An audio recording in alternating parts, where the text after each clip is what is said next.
joining us now, and the studio director of Abuja School of Social and Political Thought, Dr. Sam Amadi.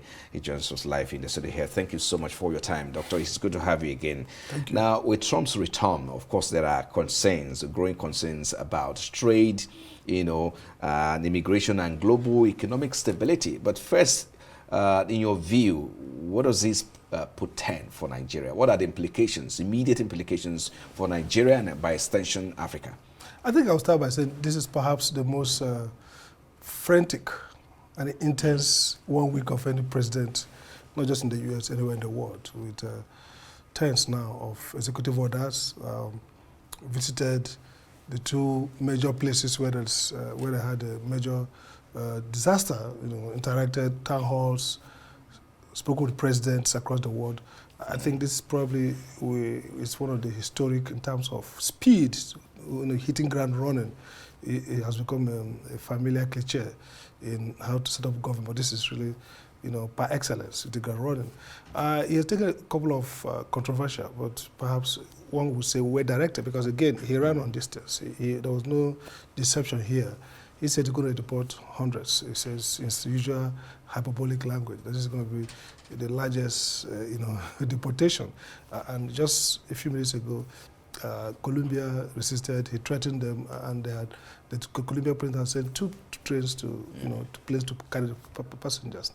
Again, revocation of citizen rights, which should obviously walk itself to the Supreme Court. I mean, there are reasonable arguments against illegality, that the power exercise is unconstitutional, and also reasonable arguments, actually, that is constitutional. So the Supreme Court will sort that out. But for us here in Nigeria, I think, two things. First, Nigerians have been very, poor in their response. Africans, actually, beating on Trump, is this, was that.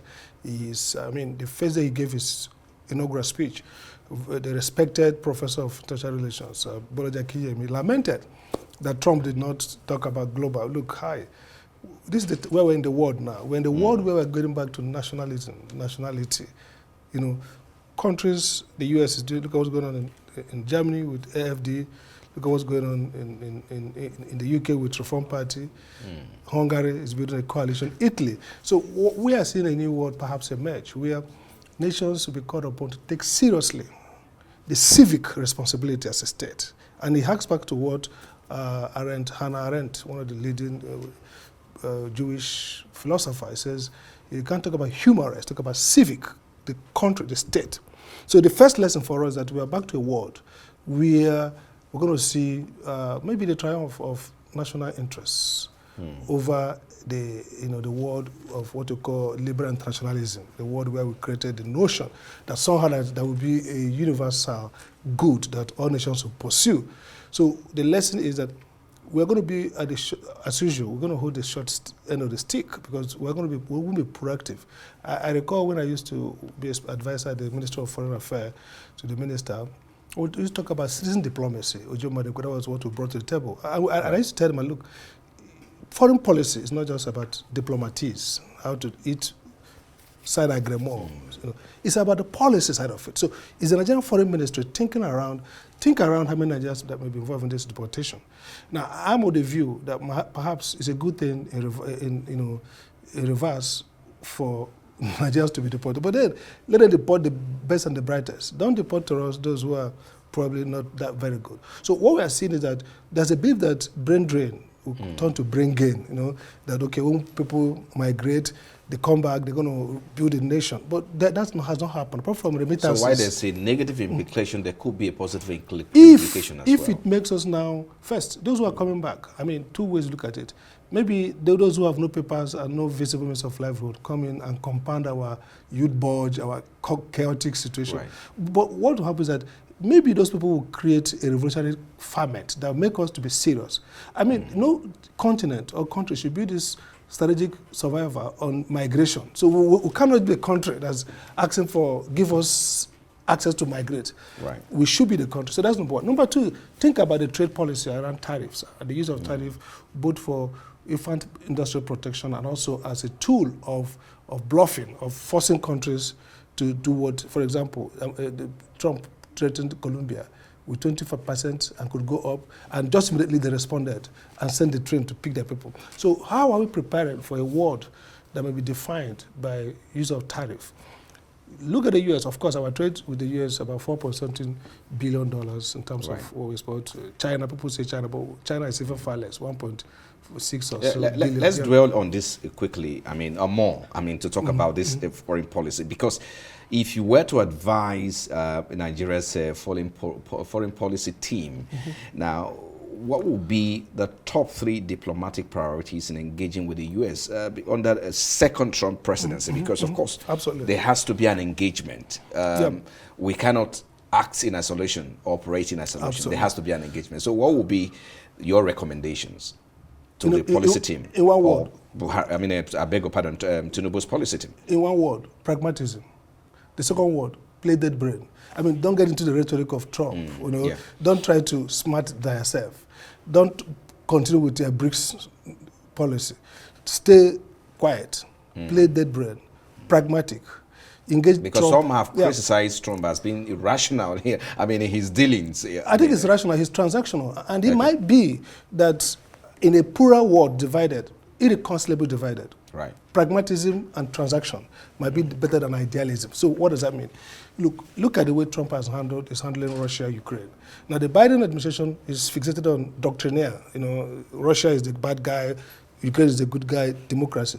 But Trump is hitting on both sides. He hits this guy, hits this guy. Pragmatism. Come and work out an option. So for us as Nigeria, we should engage the Americans pragmatically. We shouldn't get into this rhetoric. We shouldn't in any way stand out as pro-China or pro-anybody. Pragmatic and deceptive. That's statecraft. That means we play with this, we play with that. Because we don't have mitigator. We're not in a position where we can absorb shock, either from Americans fighting the BRICS or fighting whoever is going to remove the dominance of dollar. And we're not in a position to slap the Chinese. Look, even China, as powerful as it is very pragmatic, very sensible. They are hyping Trump, playing cool, send the topmost public official, apart from the president, the prime, to the inauguration, had several phone calls, conceding. So the Chinese themselves, as powerful as they are not confronting Americans direct. So our job should be to rob Trump, to hype him, and also play at night with the Chinese.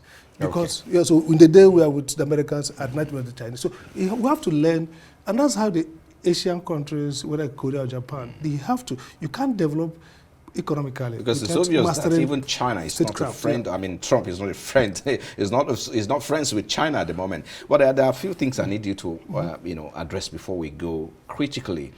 Of course, we're going to have a lot at hand when it comes to deporting these illegal, hopefully just are there. Yes, because and some people have said, look, we need to prepare our home, waiting for these eventualities. What would be your recommendations in terms of handling these people? Because by the time they come back here, because some will say, oh, God forbid, but then, of course, policy is policy.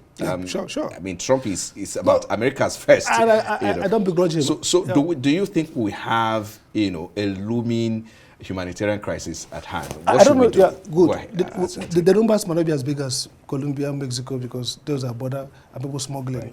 People find it difficult to stray in. So I would assume that there won't be too many, illegals or criminal, aliens or illegals who could be deported. But if they are, they're going to be a significant number, I guess.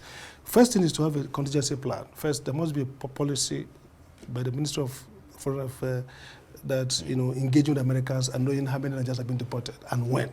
And of course, when these people come back, you have to give them some decent reception. What Mexico has done, they're putting a temporary site to host these guys because 3-4 days before they're debriefed and they find their way. So there must be some decent way we're going to receive our own Nigerian deportees, debrief them, and of course, they all know where they come from.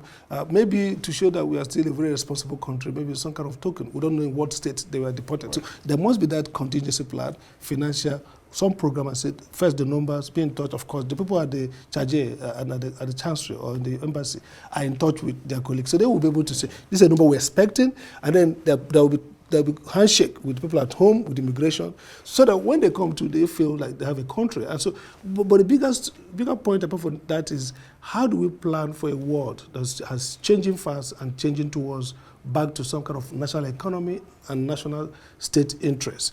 And so we're going to see, for example, the Americans are stopping some of these aids that are coming to us, for example, the NGO sector.